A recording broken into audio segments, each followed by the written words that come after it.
Hello students, hope you all well. So today is lecture 4 of chapter number 4. तो हम लोग last class में chapter number 4 quadratic equation पढ़ रहे थे और इस चैप्टर में अब तक हमने फैक्टराइजेशन मेथड पढ़ लिया था। थोड़ा बहुत हमने ये भी जान लिया था कि हम कंप्लीटिंग स्क्वायर मेथड कैसे यूज़ करते हैं और हमने क्वाड्रेटिक फॉर्मूला के बारे में पढ़ा था। फर्दर हमने कुछ वर्ड प्रॉब्लम सॉल्व की थी और फैक्टराइजेशन में भी देखा था कि जब हमारे पास थोड़े से अच्छे टाइप के क्वेश्चन होते हैं, जैसे कि जिसमें रूट्स होते हैं, तो उस टाइप से हम फैक्टर्स कैसे फाइंड आउट करते हैं। ठीक है, अभी इसमें कुछ इंपॉर्टेंट वर्ड प्रॉब्लम्स हैं जो कि हम नेक्स्ट क्लास में डिस्कस करेंगे। आज हम डिस्कस करेंगे जो हमने क्वाड्रेटिक फॉर्मूला पढ़ा था। उस क्वाड्रेटिक फॉर्मूला में क्वाड्रेटिक फॉर्मूला जो हमने पढ़ा था वो होता है x equal to minus b plus minus square root of b square minus 4ac divided by 2y। ये फॉर्मूला यूज करते हैं जब हमारे पास कोई भी क्वाड्रेटिक इक्वेशन हो और उसके हमें रूट्स निकालने हो, तो डायरेक्टली हम इस फॉर्मूले को अप्लाई करके उस क्वाड्रेटिक इक्वेशन के रूट्स निकाल सकते हैं। लेकिन कई बार हमें ये होता है कि हमें इक्वेशन के रूट्स निकालने से पहले ये जानना पड़ता है कि उसके उसके रूट्स कैसे होंगे, तो उसे हम कहते हैं नेचर ऑफ द रूट्स, कि रूट्स हैं कैसे। देखो, हमें वैल्यू नहीं निकालनी, हमें ये जानना है कि रूट्स जो भी आएंगे हमें नहीं पता उनका नेचर कैसा होगा। तो नेचर में हमने तीन तरह की चीज़ें पढ़ी थी, या तो नेचर रियल एंड इक्वल हो सकता है, या रियल एंड अनइक्वल हो सकता है, या फिर अनरियल रूट्स हो सकते हैं। तो ये तीन टाइप के रूट्स हो सकते हैं क्वाड्रेटिक इक्वेशन के। अब इस चीज़ के ऊपर किस किस टाइप के क्वेश्चंस आते हैं और हम उन्हें कैसे सॉल्व करते हैं वो हम आज पढ़ेंगे। ठीक है, पहले तो हम ये देख लेते हैं, अगर हमारे पास कोई भी एक क्वाड्रेटिक इक्वेशन है ax square minus bx plus c equal to 0, इसे हम कहते हैं general form of quadratic equation. ठीक है, इसमें a क्या है, coefficient of x square, b क्या है, कोफिशिएंट ऑफ x, c क्या है, कांस्टेंट टर्म। ठीक है, तो अगर हमारे पास एक क्वाड्रेटिक इक्वेशन है ax square plus bx plus c equal to 0, तो इस क्वाड्रेटिक इक्वेशन के लिए हम एक कैपिटल D डिफाइन करते हैं जिसे हम कहते हैं डिस्क्रिमिनेंट। देखो, डिस्क्रिमिनेंट वर्ड का वैसे तो मतलब ये होता है किसी चीज का डिस्टिंग्विश करना, तो ये डिस्टिंग्विश कर रहा है कि हमारे रूट्स कैसे होंगे। ठीक है, तो ये डिस्क्रिमिनेंट कैपिटल D जो होता है, इसको हम इसकी वैल्यू जो निकालते हैं वो निकालते हैं b स्क्वायर माइनस 4ac से। b क्या होगा, कोफिशिएंट ऑफ x, a क्या होगा, coefficient of x square, c क्या होगा, कांस्टेंट। ठीक है, तो हमें करना क्या है, हम पहले अपनी इक्वेशन के लिए b स्क्वायर माइनस 4ac की वैल्यू निकाल लेंगे जो कि कहलाएगा कैपिटल D की वैल्यू। ठीक है, अब इस डिस्क्रिमिनेंट की वैल्यू के बेसिस पर हम डिफाइन करेंगे कि नेचर ऑफ द रूट्स कैसा है। अब इस डिस्क्रिमिनेंट की वैल्यू जो है अगर greater than and equal to 0 होती है, मतलब या तो 0 हो जाए या 0 से बड़ी हो, 0 और पॉजिटिव कोई भी वैल्यू, तो हम कहते हैं रूट्स कैसे हैं, रियल। अभी इक्वल और अनइक्वल की बात नहीं कर रहे हैं। अगर कैपिटल D की value greater than and equal to 0, या तो D की वैल्यू 0 से बड़ी है या 0 के बराबर है, दोनों में से कोई भी चीज हो, तो रूट्स रियल होंगे हमेशा। ठीक है, और अगर 0 या 0 से बड़े ना होकर 0 से कम है, 0 से कम वैल्यू कौन सी होती है, नेगेटिव नंबर्स। देखो, अगर आपको पता हो तो जो नंबर लाइन होती है, नंबर लाइन में 0 जो है वो डिस्ट्रीब्यूट करता है पॉजिटिव नंबर्स और नेगेटिव नंबर्स के बीच में। तो अगर हम इस 0 को पॉजिटिव में काउंट कर ले, मतलब या तो 0 है या पॉजिटिव है, तो वो कहलाएगा रियल रूट्स। और अगर नेगेटिव है, अब उसमें 0 काउंट नहीं है, अगर नेगेटिव है, लेस देन 0 है, तो हम कहेंगे उसे अनरियल रूट्स या फिर नो रियल रूट्स। ठीक है, तो पहली बात तो ये हो कि अगर D की value greater than and equal to 0 है तो रियल रूट्स होंगे, और अगर लेस देन 0 है तो अनरियल रूट्स होंगे। ठीक है, अब रियल रूट्स में भी दो कैटेगरी होती है, या तो वो जो दो, देखो ये तो पता गया कि जो रूट्स हैं वो रियल है। अब वो जो रियल रूट्स हैं, हो सकता है वो दोनों इक्वल हो सकता है वो दोनों अलग अलग हो, अनइक्वल हो। ठीक है, दोनों चीजें हो सकती है ना। तो हमारे पास टोटल मिला के तीन कैटेगरीज बनती है। अगर कैपिटल D की वैल्यू बराबर 0 के है, इक्वल टू 0 है, तो हम कहते हैं रियल एंड इक्वल रूट्स, क्योंकि रियल तो है ही, क्योंकि इक्वल टू 0 कंडीशन रियल में आती है, तो रियल तो है ही है, रियल के साथ साथ इक्वल भी है। ठीक है, अगर इस D की वैल्यू ग्रेटर देन 0 होती है, इक्वल टू 0 नहीं है, ग्रेटर देन 0 मतलब पॉजिटिव है, तो हम कहते हैं रियल एंड अनइक्वल रूट्स। अब अनइक्वल को डिस्टिंक्ट भी कहते हैं, अगर कोई चीज अनइक्वल है, इक्वल नहीं है, तो वो अलग अलग होगी, यानी डिस्टिंक्ट रूट्स। तो रियल एंड अनइक्वल रूट्स या रियल एंड डिस्टिंक्ट रूट्स कहते हैं। और अगर D की वैल्यू लेस देन 0 है, नेगेटिव है, तो हम कहते हैं नो रियल रूट्स। तो ये तीन कंडीशंस होती है। ठीक है, यही तीन कंडीशंस आपको ध्यान रखनी है। अब इसमें क्वेश्चन किस टाइप के आते हैं, एक तो सिंपल बेसिक क्वेश्चन आएगा जैसे ये है, find the nature of roots of the quadratic equation this. ये क्वाड्रेटिक इक्वेशन गिवन है, आपको इस इक्वेशन के रूट्स कैसे होंगे उनका नेचर बताना है। ठीक है, अब इसका क्वेश्चन को कैसे सॉल्व करेंगे देखते हैं।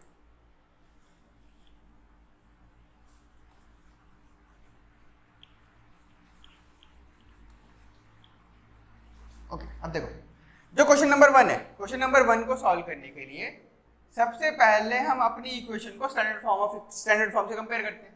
स्टैंडर्ड फॉर्म मतलब सिंपल सी बात, हमें a, b और c की वैल्यू निकालनी है। a की वैल्यू क्या होती है? Coefficient of x square. तो अब हमारी इक्वेशन में कोफिशिएंट ऑफ x स्क्वायर क्या दिख रहा है? 3, पॉजिटिव 3। x स्क्वायर के साथ क्या लगा हुआ है? 3, पॉजिटिव 3। फिर हम निकालते हैं b की वैल्यू। b क्या होगा? Coefficient of x। Coefficient of x क्या है? -4√3। तो कोफिशिएंट ऑफ x हो गया -4√3। इसके बाद निकालते हैं c। c होता है कांस्टेंट टर्म, उसकी वैल्यू क्या है? 4। ठीक है, a और b और c की वैल्यू निकालें। अब हम निकालेंगे कैपिटल D की वैल्यू। कैपिटल D होता है b² - 4x। अब b की वैल्यू डालते हैं। b इज -4√3 का whole square -4 into a is 3 and c is 4। अब देखो इसका स्क्वायर कैसे होगा। जब हम इस पूरे का स्क्वायर करेंगे तो 4 का स्क्वायर होगा, √3 का स्क्वायर होगा और दोनों मल्टीप्लाई होंगे। अब यहाँ पे माइनस साइन है तो -4 का स्क्वायर होगा। -4 का स्क्वायर 16, √3 का स्क्वायर 3 और 16 इंटू 3 48। तो -4√3 का स्क्वायर क्या आया? 48 माइनस, अब इसको मल्टीप्लाई करते हैं। 4 इंटू 3 12, 12 इंटू 4 48, ये भी आया 48। तो ये वैल्यू आ गई 0।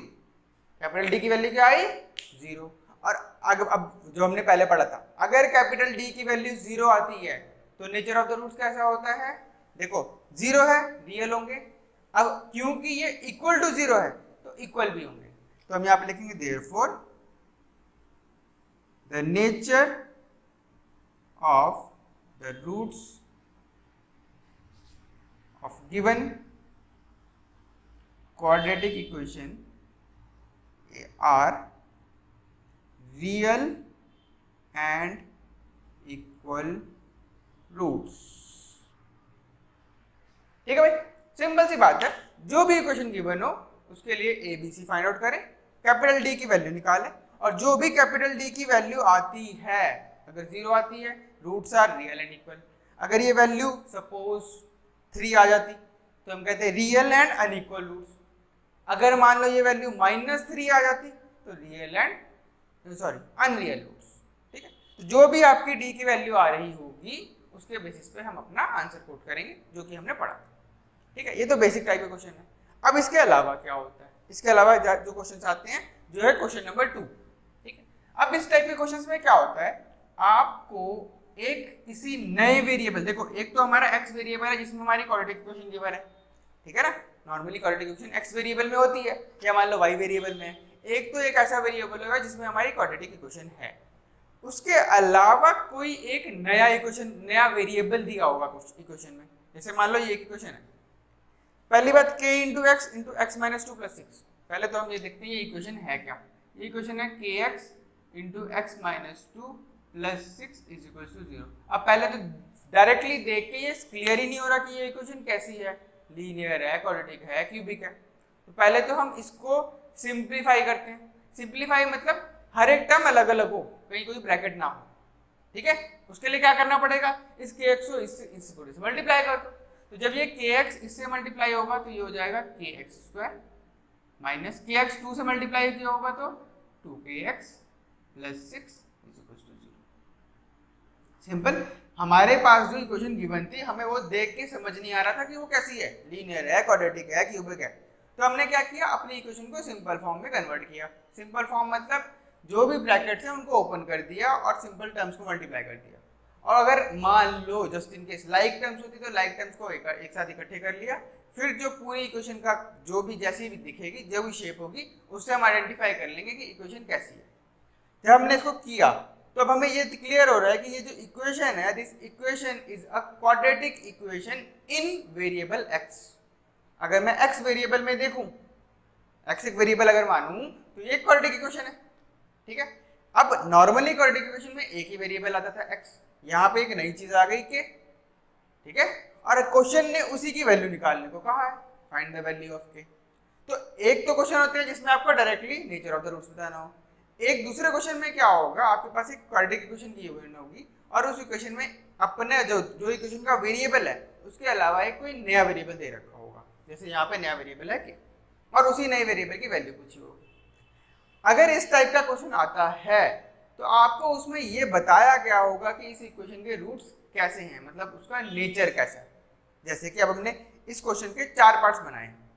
4 पार्ट्स में पहला पार्ट क्या कहता है, पहला पार्ट ये कहता है find the value of k for which roots of the equation this are real and equal, कि k की वो वैल्यूज बताएं जिन वैल्यूज पर इस इक्वेशन के जो रूट्स हैं वो रियल भी हो और इक्वल भी हो। ठीक है, अब हम पहले सॉल्व करते हैं फर्स्ट पार्ट। ठीक है, अब देखो पहली बात तो ये कि फॉर चाहे वो फर्स्ट पार्ट हो, चाहे सेकंड पार्ट हो, चाहे थर्ड पार्ट हो, देखो real and equal, real and equal, real जो भी है ये किसके बारे में है, नेचर ऑफ द रूट्स है। और नेचर ऑफ द रूट्स किस पे डिफाइन होते हैं, कैपिटल डी की वैल्यू पे। ठीक है, तो सबसे पहला काम हम ये करते हैं कि हम पहले कैपिटल डी की वैल्यू निकालते हैं इस इक्वेशन के लिए। उसके लिए हम क्या करेंगे, पहले स्मॉल ए की वैल्यू निकालेंगे। स्मॉल ए क्या होता है, coefficient of x square. Coefficient of x square यहाँ पे क्या है, के। देखो एक्स स्क्वायर के साथ क्या है, के, सिंपल। अब वो अननोन वेरिएबल है, हमने ले लिया। बी होता है कोफिशिएंट ऑफ एक्स, एक्स के साथ क्या है, -2 के, -2 के पूरा का पूरा एक्स के साथ है तो वो बी की वैल्यू हो गई। सी की वैल्यू क्या हो गई, constant term that is 6। A b c की वैल्यू निकालें। अब हम निकालते हैं कैपिटल डी की value. Capital D is b square minus 4 ये हो जाएगा -2k का whole square -4 into k into 6। A की वैल्यू के, सी की वैल्यू 6। ये हो जाएगा -2 का स्क्वायर 4, के का स्क्वायर के स्क्वायर, -6 4 जा 24। ठीक है, ये आ गया हमारा कैपिटल डी की वैल्यू। इसको हम ऐसे भी लिख सकते हैं 4k ब्रैकेट k -8 सॉरी 6। मैंने क्या किया, देखो k इधर भी था इधर भी था, 4 का मल्टीपल ये भी है, तो मैंने 4 और k को कॉमन ले लिया। तो जब यहाँ से 4k चला गया तो एक k बच गया, वो यहाँ लिखा। यहाँ से 24k था, 24 में से 4 कॉमन गया, बचा क्या 6, k कॉमन चला गया तो ओवरऑल क्या बचा 6।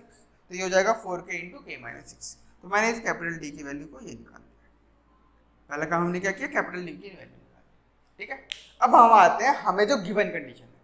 गिवन कंडीशन में हमें जो फर्स्ट पार्ट है, ठीक है, चलो अब हम पहले इसको इरेज कर लेते हैं फिर क्लियर आउट होगा। ठीक है, ये हमारी इक्वेशन है और इस इक्वेशन के लिए हमने ये कैपिटल डी की वैल्यू निकाल दी। ठीक है, कैपिटल डी की वैल्यू आ गई है 4k इंटू के -6। ठीक है,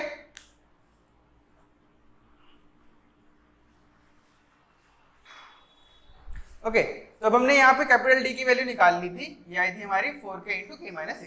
ठीक, अब हम आते हैं अपने फर्स्ट पार्ट में। फर्स्ट पार्ट ये कहता है कि रूट्स जो है वो रियल एंड इक्वल होने चाहिए। तो हम उसके लिए लिखेंगे for roots to be real and equal. जो हमारी क्वाड्रेटिक इक्वेशन है, इस क्वाड्रेटिक इक्वेशन के रूट्स के रियल एंड इक्वल होने की कंडीशन क्या है। कंडीशन ये कहते हैं कि अगर रूट्स रियल एंड इक्वल हो तो उसके लिए कैपिटल डी की वैल्यू 0 होनी चाहिए। सॉरी, ठीक है, अब यानी अगर इस इक्वेशन के रूट्स को रियल एंड इक्वल होना है तो कैपिटल डी की वैल्यू 0 आनी चाहिए। और कैपिटल डी है क्या, ये, यानी अगर ये पूरी वैल्यू 0 आ जाए तो रूट्स रियल एंड इक्वल होंगे। और वो k की वैल्यूज, जिन k की वैल्यूज के लिए ये वैल्यू 0 होती हो वहीं पे d 0 हो जाएगा, और जहां पे d 0 होगा वहां पे रूट्स रियल एंड इक्वल होंगे। तो हम क्या करते हैं, for roots to be real and equal capital D must be equal to 0। और कैपिटल D है क्या, कैपिटल D है 4k इंटू के -6, यानी ये वैल्यू 0 होनी चाहिए। अगर ये वैल्यू 0 हो गई तो ये कैपिटल D की वैल्यू 0 हो जाएगी। और ये वैल्यू 0 कब होगी, अब देखो इस स्टेटमेंट से क्या क्लियर होता है। इस स्टेटमेंट में देखो एक ये टर्म है 4k, एक ये टर्म है k -6, दो टर्म्स है। और मैंने बताया था दोनों में से एक भी 0 होगी तो ओवरऑल प्रोडक्ट 0 आएगा। यानी कि for this whole term to be 0 either k equal to 0 और k माइनस 6 इक्वल टू 0। ये तो ठीक है, k इक्वल टू 0 और k माइनस 6 0 कब होगा? जब k की वैल्यू 6 हो। अब देखो इसका क्या मतलब बनता है। इसका मतलब ये बनता है कि अगर k की वैल्यू 0 हो, अगर k की वैल्यू 0 होगी तो यहाँ पे k की वैल्यू 0 डालेंगे, ये ओवरऑल टर्म 0 आएगी। यानी अगर k की वैल्यू 0 होगी तो ये कैपिटल D की वैल्यू क्या हो जाएगी? 4 इंटू 0 इंटू 0 माइनस 6 यानी ओवरऑल 0, और कैपिटल D 0 तो रियल और इक्वल रूट्स। या फिर अगर k की वैल्यू 6 होती है तो यहाँ k की वैल्यू 6 डालेंगे, 4 into 6 minus 6 0, 0 into anything 0, capital D की वैल्यू 0। यानी k की वैल्यू अगर 0 हो या k की वैल्यू 6 हो तो roots of this equation will be real and equal. ठीक है भाई, क्लियर है ये बात? सेकंड पार्ट पे आते हैं। सेकंड पार्ट ये कहता है the roots must be real and unequal.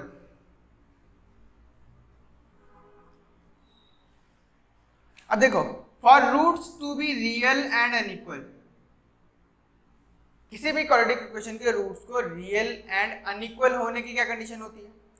d must be greater than 0। Equal to नहीं लगाते, रियल एंड अनइक्वल में सिर्फ d की वैल्यू ग्रेटर देन 0 होनी चाहिए, इक्वल टू 0 नहीं होनी चाहिए। तो हमने क्या किया, for roots to be real and equal d must be greater than 0। अब ये d 0 से बड़ा कब होगा?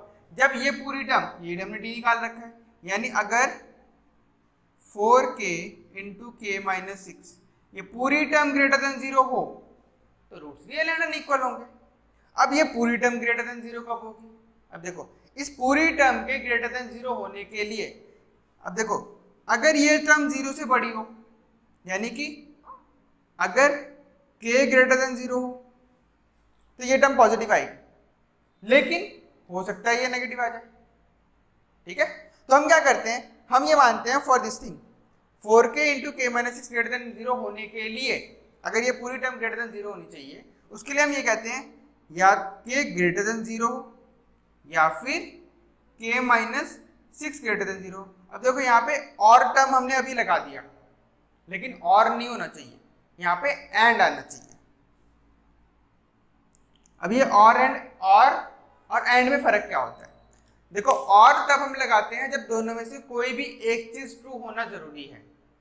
ठीक है, जैसे मान लो मैंने ये कहा ए और बी, ठीक है, दो फ्रेंड्स थे। ठीक है, मैंने कहा दोनों का मैंने पेपर लिया, मैंने कहा दोनों में से कोई एक 100 में से 100 ले आओ, तो या तो ए 100 ले आया या बी 100 ले आया, दोनों में से एक ले आया तो भी वेल एंड गुड, दोनों ले आए तब भी वेल एंड गुड। मैंने कहा कोई एक ले आए कम से कम, दोनों भी ले आए तो भी ठीक है। अगर एक के आए 100, एक के आए 90 तब भी ठीक है, दूसरे के 100 आए पहले के 90 आए तब भी ठीक है। ये होती है और की कंडीशन, उसमें कोई एक चीज का ट्रू होना जरूरी है, दोनों ट्रू हो जाए तब भी चलेगा। एंड के केस में दोनों स्टेटमेंट का ट्रू होना जरूरी है। अगर मैंने कहा कि अगर मैंने कहा the marks of student A and B must be equal to 0, यानी ए को भी 100 लाने हैं, बी को भी 100 लाने हैं। ठीक है, अब देखो यहाँ पे आ जाओ, अब यहाँ पे हम कह रहे हैं कि ये पूरी टर्म ग्रेटर देन 0 हो। अब मैं ये कह रहा हूँ कि दो नंबर्स हैं, एक ये नंबर है 4k, एक है k माइनस 6, दोनों को प्रोडक्ट करो और ओवरऑल टर्म क्या हो? Greater than 0। ये कब हो सकता है? ये तब हो सकता है जब या तो दोनों पॉजिटिव हो या दोनों नेगेटिव हो। ये हो सकता है ना, यानी अगर k ग्रेटर देन 0 हो और k माइनस 6 ग्रेटर देन 0 हो, दोनों चीजें पॉजिटिव हो तो ये ओवरऑल टर्म 0 से बड़ी आएगी। अगर दोनों ही नेगेटिव हो तब भी तो दोनों का प्रोडक्ट 0 से बड़ा आएगा, क्योंकि नेगेटिव एक दूसरे को कैंसिल आउट कर देंगे। अभी हम पहली कंडीशन लेके चलते हैं, केस 1, जब हम ये कह रहे हैं कि पहली टर्म यानी 4k भी ग्रेटर देन 0 है, k माइनस 6 भी ग्रेटर देन 0 है, ये भी पॉजिटिव है, ये भी पॉजिटिव है, तो दोनों का प्रोडक्ट पॉजिटिव आएगा। अब k ग्रेटर देन 0, ये तो सिंपल सी बात है, k 0 से बड़ा होना चाहिए। k माइनस 6 की वैल्यू 0 से बड़ी आनी चाहिए। ये कब आएगी? जब k ग्रेटर देन 0, 6 सॉरी।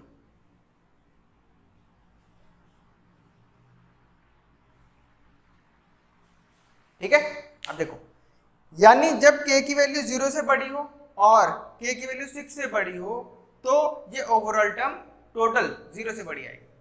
अब इन दोनों को देखकर क्या फाइनलाइज होता है? देखो, हम ये कह रहे हैं अगर हम एक नंबर लाइन बनाएं, suppose this is a number line, मैं ये कह रहा हूं कि एक k की एक ऐसी वैल्यू चूज करो जो 0 से बड़ी हो,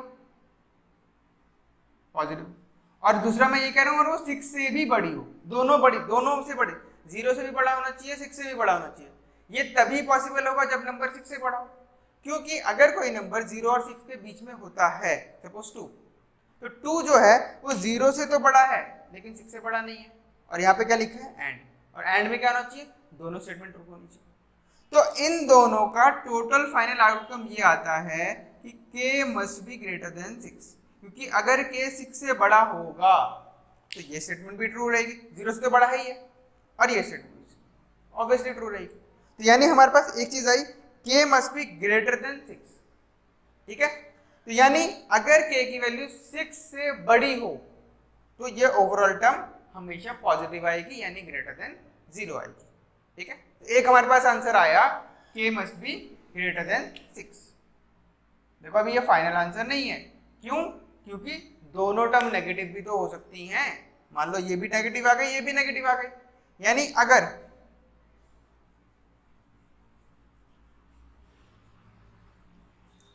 अगर हम ये कहें कि 4k is less than 0 and k minus 6 is less than 0, यानी ये टर्म भी 0 से कम है, नेगेटिव है, ये वाली टर्म भी 0 से कम है, नेगेटिव है, दोनों टर्म नेगेटिव है, दोनों को मल्टीप्लाई करेंगे ओवरऑल पॉजिटिव आएगा, यानी दोनों का प्रोडक्ट ग्रेटर देन 0 आएगा, ठीक है। अब इस पे आते हैं, अब 4k लेस देन 0 है, मतलब ये कब आएगा, जब k लेस देन 0, यानी k की वैल्यू 0 से कम हो। k माइनस 6 लेस देन 0 कब आएगा, जब k की वैल्यू लेस देन 6 हो, ठीक है। यानी अब हम ये कह रहे हैं कि k की वैल्यू 0 से कम हो या 6 से कम हो, दोनों कंडीशन में ओवरऑल ये प्रोडक्ट ग्रेटर देन 0 आएगा। अब देखो इस चीज को अगर हम देखें, 0 से कम मतलब 0 से नेगेटिव होना चाहिए, और 6 से कम 6 से भी कम होना चाहिए। अब ये चीज कब आएगी, ये चीज तभी पॉसिबल है जब नंबर 0 से कम हो।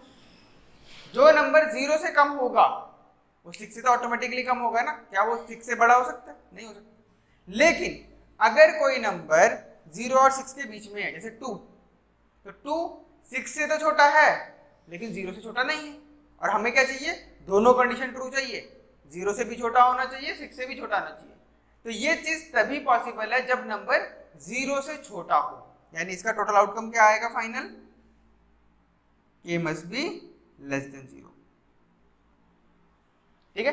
यानी अगर k की वैल्यू 0 से कम हो, यानी k की वैल्यू नेगेटिव हो, तो ओवरऑल ये प्रोडक्ट पॉजिटिव आएगा। चेक करते हैं, k से हम 0 से छोटा कोई नंबर ले लो, सपोज -2 ले लिया, अगर हम यहाँ -2 डालेंगे, 4 इंटू -2 -8,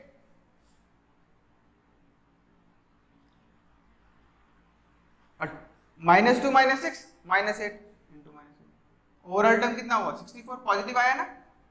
यानी अगर k की वैल्यू लेस देन 0 है तब भी d की वैल्यू ग्रेटर देन 0 आएगी, और अगर k की वैल्यू ग्रेटर देन 6 है तब भी d की वैल्यू ग्रेटर देन 0 आएगी। इसका मतलब क्या बना, इसका मतलब ये हुआ कि अगर हमारे पास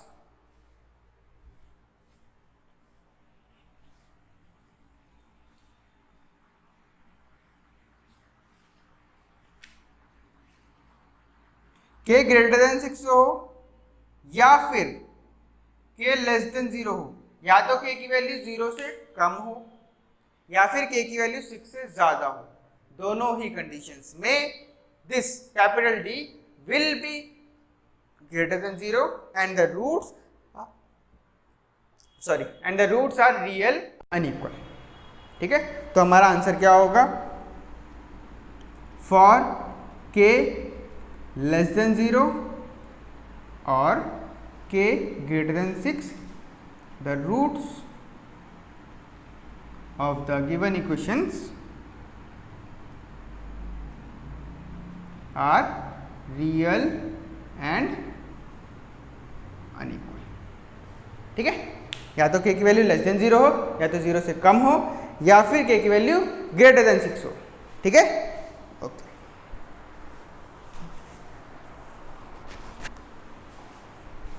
ओके, अब हम आते हैं नेक्स्ट पार्ट पे, ये बात क्लियर है। अब आते हैं हम नेक्स्ट वाले पार्ट पे जिसमें है रियल। अब देखो रियल वाले में क्या होगा, रियल वाले में डी की value greater than and equal to 0 होनी चाहिए। तो रियल वाले केस में सारी चीज़ें ऐसी ही होती हैं, बस एक छोटा सा चेंज आता है, यहाँ पे हम ग्रेटर देन सिंबल के साथ इक्वल टू लगाते हैं। यानी हम ये कहेंगे for roots to be real D must be greater than equal to 0, क्योंकि या तो 0 से बड़ा हो या 0 हो, रूट्स हमेशा रियल रहेंगे। तो D greater than equal to symbol लगाएंगे। अब हम यहाँ पे क्या करेंगे, ग्रेटर देन इक्वल टू। अब ये ग्रेटर देन इक्वल टू आ गया, तो यानी कि अगर इस k की वैल्यू 6 या 6 से बड़ी हो, या तो 6 से ज़्यादा हो या 6 हो, क्योंकि 6 अगर हो जाएगी तो ओवरऑल टर्म 0 आ जाएगी, 0 पे भी रियल तो आएंगे। यानी k greater than equal to 6 और k less than equal to 0, दोनों ही कंडीशन में कैपिटल D की वैल्यू या तो 0 होगी या 0 से ज़्यादा होगी। तो हमारा आंसर होगा for k less than equal to 6 और k greater than equal to 6 the roots of the equations are real. Clear है भाई? ये हो गया आपका थर्ड पार्ट। अब आते हैं फोर्थ वाले पार्ट में।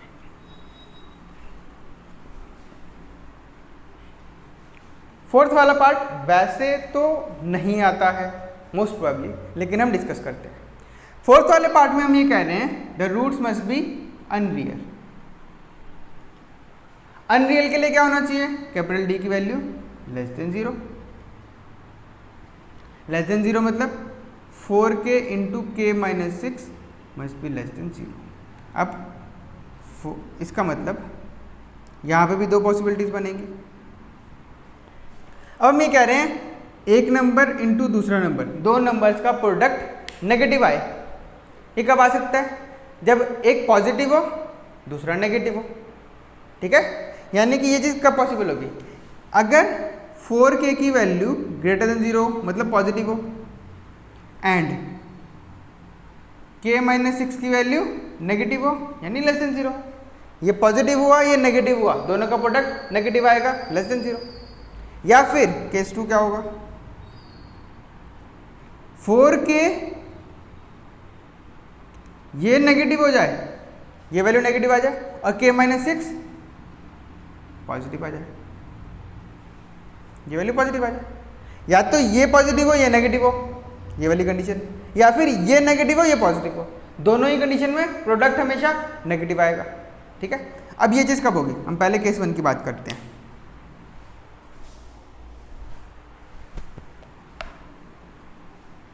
यानी k की वो वैल्यूज जिन वैल्यूज पर इस पूरी टर्म का प्रोडक्ट नेगेटिव आता हो। ये कब होगा, जब k ग्रेटर देन 0 हो, k 0 से बड़ा हो और साथ ही साथ इसके साथ एंड k लेस देन 6 हो और k 6 से कम हो। यानी अगर k 0 से बड़ा है और 6 से कम है तो ओवरऑल ये कंडीशन भी मीट हो गई, ये कंडीशन भी मीट हो गई। यानी इफ k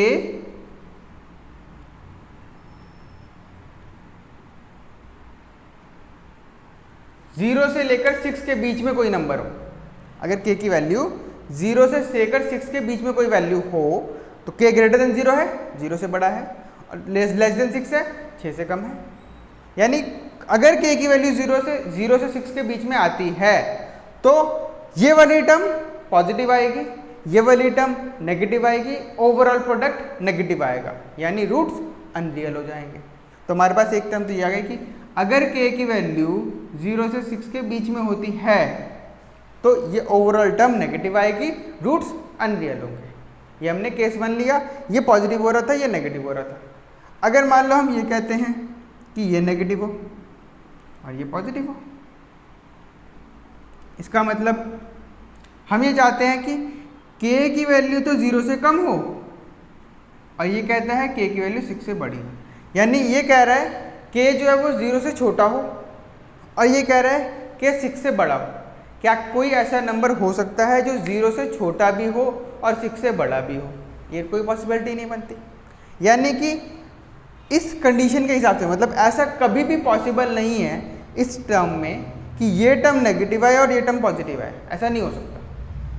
ठीक है, मतलब for a particular value of k, for same value of k it is not possible. यानी हमारे पास फाइनल सिंगल एक यही टर्म बचती है क्योंकि देखो इसका मतलब अगर हम के की वैल्यू लेस देन 0 लें, अगर हम नेगेटिव लें, ये नेगेटिव ले लिया, ये भी नेगेटिव हो जाएगा ऑटोमेटिकली। अगर 6 से बड़ा ले लें, ये पॉजिटिव हो गया तो ये भी पॉजिटिव हो जाएगा, और दोनों पॉजिटिव होंगे तब भी ओवरऑल प्रोडक्ट पॉजिटिव आएगा, दोनों नेगेटिव होंगे तब भी ओवरऑल प्रोडक्ट पॉजिटिव आएगा। यानी इस कंडीशन के लिए मतलब ऐसा किसी भी के की वैल्यू के लिए पॉसिबल नहीं है कि इन दोनों में से ये टर्म नेगेटिव आए और ये पॉजिटिव आए, ठीक है, ऐसा पॉसिबल नहीं है। तो यानी जो सेकंड केस था उससे हमें कोई आउटकम नहीं मिल रहा, सिर्फ फर्स्ट केस से आउटकम ये मिल रहा है कि अगर के की वैल्यू 0 से 6 के बीच में हो तो इस पूरी टर्म की वैल्यू नेगेटिव आएगी, रूट्स अनरियल आएंगे। तो हम ये कहते हैं देयरफॉर फॉर के, अब देखो ये होता है बिलोंग्स टू का सिंबल, अगर के 0 to 6 या फिर इसको ऐसे लिख लो सिंपल, इफ के इज इक्वल्स टू 0,6 मतलब के 0 और 6 के बीच में कोई नंबर है, then roots of the given equation are unreal, ठीक है। वैसे आपके सिलेबस में जो क्वेश्चंस आते हैं पहले वाला होता है मोस्ट ऑफ द केसेस में, सेकंड वाला भी आ सकता है, थर्ड वाला भी आ सकता है और कई बार आया भी है, इवन बोर्ड्स में भी आया। फोर्थ वाला आज तक कभी नहीं आया, आगे भी आने की पॉसिबिलिटी कम है, लेकिन पॉसिबिलिटी कम है, ऐसा नहीं कि बिल्कुल आ ही नहीं सकता, आउट ऑफ द सिलेबस नहीं है। तो इसीलिए हम फोर्थ वाली कंडीशन भी पढ़ चुके हैं। इन केसेस को हमें इंटरवल की फॉर्म, इसे हम कहते हैं इंटरवल, 0 to 6 के बीच में आंसर आएगा, इन्हें हम कहते हैं इंटरवल। तो एक इंटरवल में रिजल्ट आ रहा है, तो ज़रूरी नहीं है कि के की वैल्यू एक फिक्स हो, कई बार इसकी वैल्यू रेंज में भी आती है कि इतने से इतने के बीच में कोई के की कोई भी वैल्यू ले लो तो आप सेटिस्फाइड हो जाओगे, ठीक है।